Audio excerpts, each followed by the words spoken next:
আসসালামু আলাইকুম।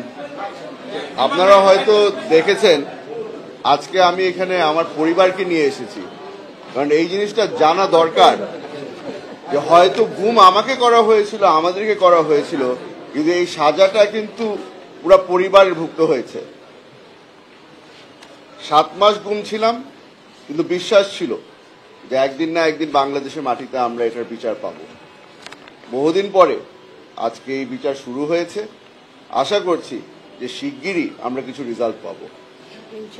আমাদের একটা আশা ছিল সব সময় যে যারা আমাদের উপরে এই জুলুম করেছে তাদেরকে হয়তো আমরা কাঠগড়ায় দেখতে পাবো। অনেকেই পালিয়ে গেছে, অনেকেই এখনো দেশে আছে। যারা দেশে আছে আশা করছি তাদেরকে শিগগিরই আটক করা হবে।